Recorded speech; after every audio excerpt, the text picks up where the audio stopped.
10 Down WJ presents Blood Ties, A Tale of Love and Loss. Part 1. The Wild Years.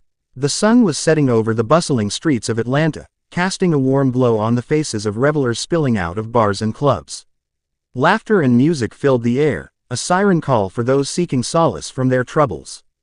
Among them were Tasha and her niece, Mia, two kindred spirits bound by love, laughter, and a shared history of heartbreak.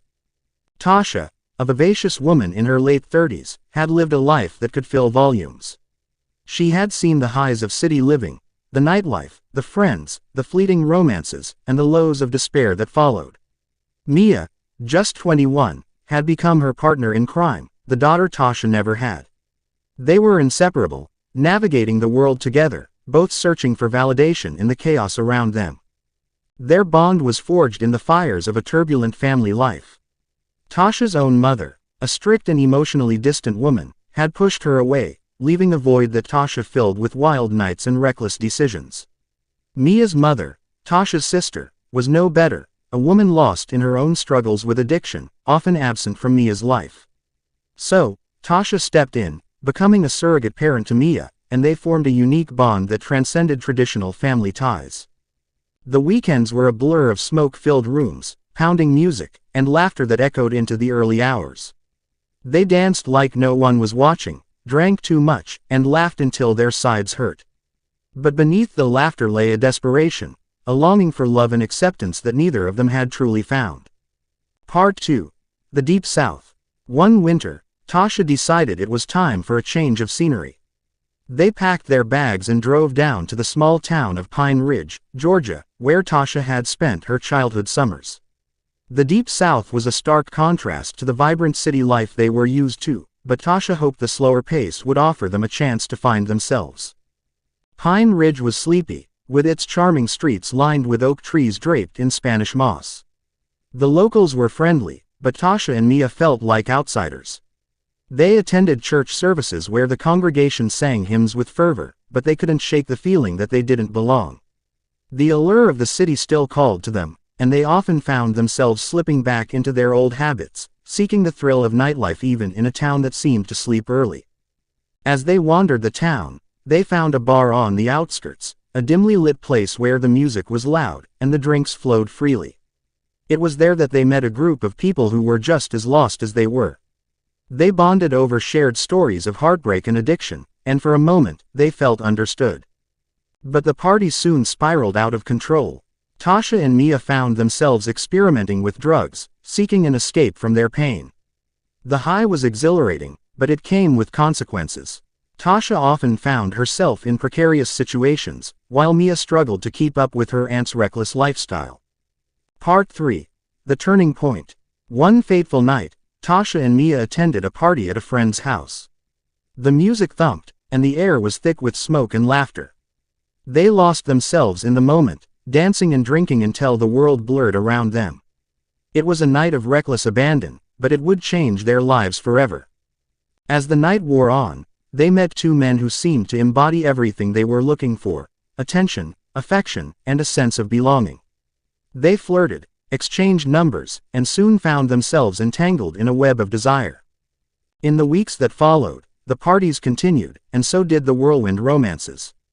Tasha and Mia became inseparable from the men, seeking validation and love in all the wrong places. But as the nights turned into mornings, the reality of their choices began to set in. Tasha noticed Mia becoming more withdrawn, and the laughter that once echoed between them began to fade. One evening, after a particularly wild night, Tasha received a phone call that would shatter their world.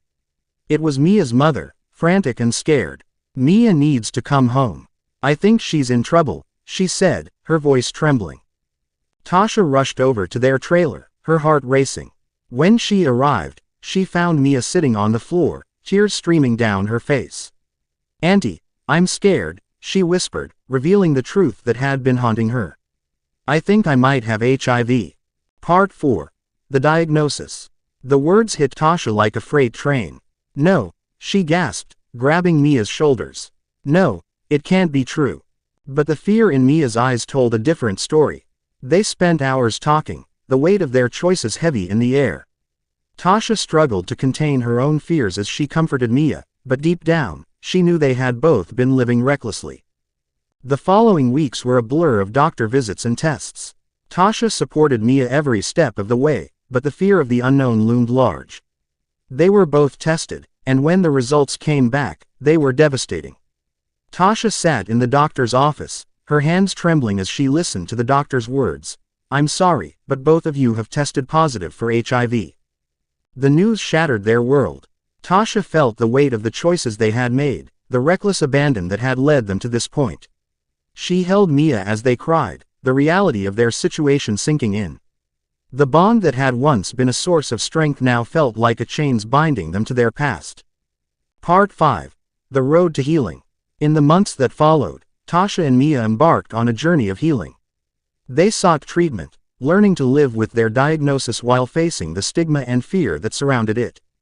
Tasha found herself reflecting on her life, the choices she had made, and the love she had sought in all the wrong places.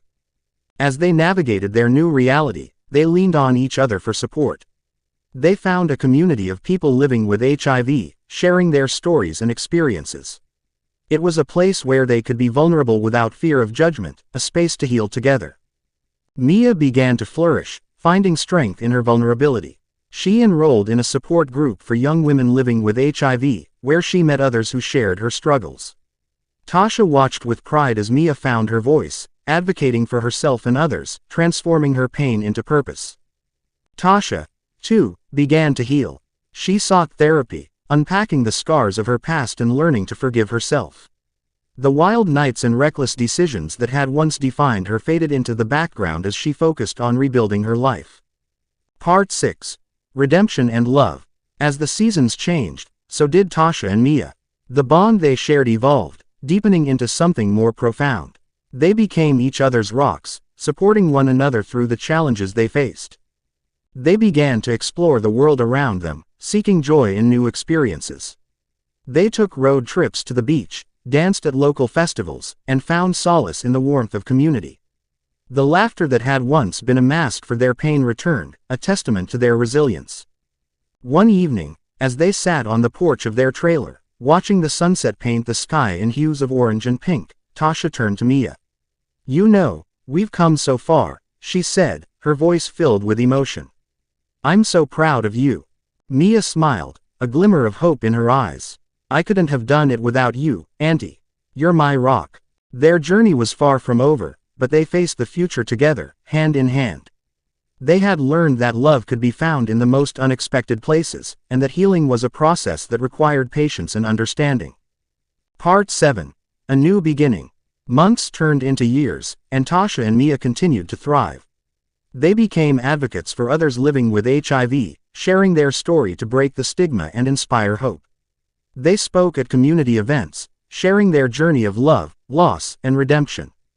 Their relationship evolved, becoming a source of strength for both of them. They learned to celebrate the small victories, finding joy in the everyday moments that had once been overshadowed by pain. As they stood together, looking out at the horizon, they knew their journey was just beginning. The wild nights and reckless decisions that had once defined them were now a distant memory, replaced by a newfound sense of purpose and love.